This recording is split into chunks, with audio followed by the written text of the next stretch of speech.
Jamii ina wajibu wa kulinda na kuunga mkono juhudi hizi. Sasa serikali inataka kukomesha, kuwaondolea wananchi ile adha ya kwenda kuchukua fedha ambazo kimsingi zinakuwa na masharti makali zaidi kwa wananchi wetu kuliko hizi ambazo zinapitia kwenye taasisi zetu za kifedha. Tunapoacha kuweka wazi masharti yetu ya kutoa fedha na kuendelea kurudia kutoa hizo elimu, ipo dhana wananchi kudhani zile fedha wanazokopeshana kirafiki zina masharti nafuu kuliko yale ya taasisi za kibenki. Lakini kiuhalisia hamna benki ina masharti magumu kama yale ya kausha damu. Haipo benki ya aina hiyo, ya kwamba unakopeshwa debe moja la mahindi ulipe gunia moja baada ya miezi mitatu. Haipo benki ya aina hiyo. Ni dhana tu watu kuogopa masharti ya kibenki, kwamba unajua benki.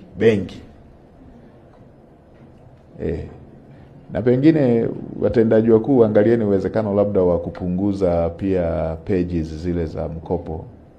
Pages zile labda zinatisha pia. Mtu kama akopi bilioni nyingi vile, punguzeni page iwe hata page moja tu, weka jina lake, weka unapopatikana.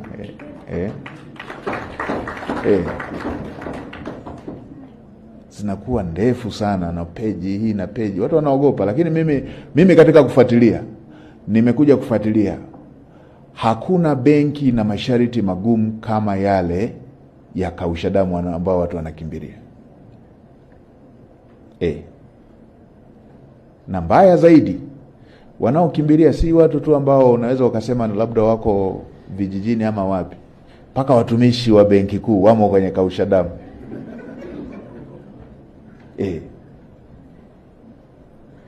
Mpaka watumishi wa serikali wamo kwenye kausha damu.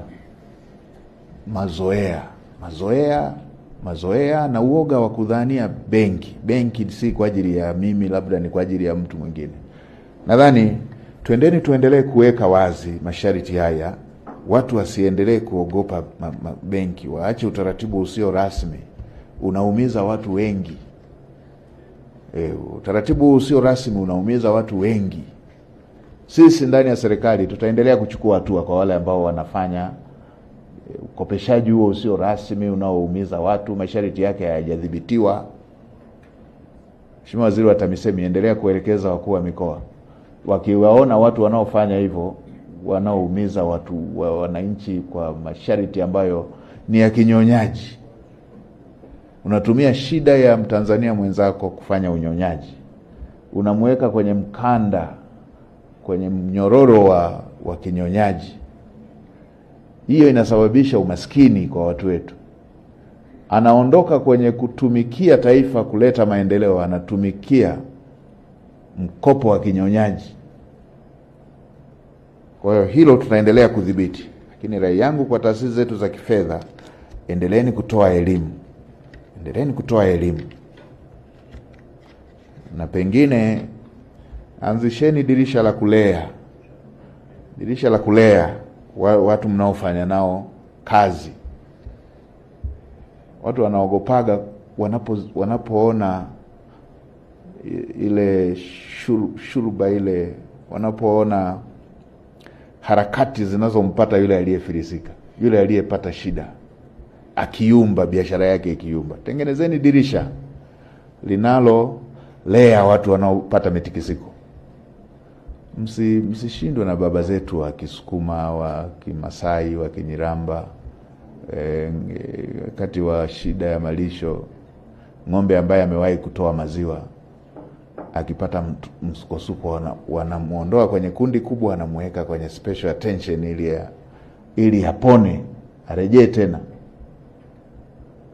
Msimmalizie kabisa yule aliyeyumba.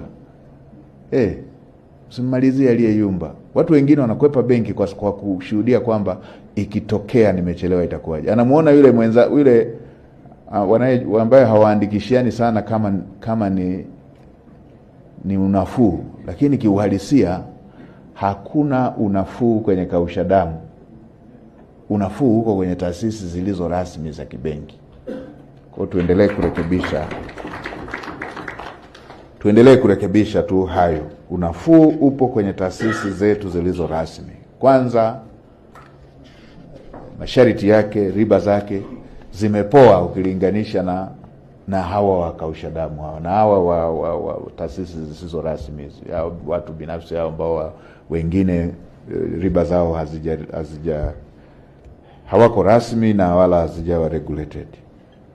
Kwa tuendelee kutoa hizo elimu. Na sisi ndani ya serikali tutaendelea kuchukua hatua hizo, tena kali, kwa wale ambao wanafanya ubabaishaji na unyonyaji wa aina hiyo.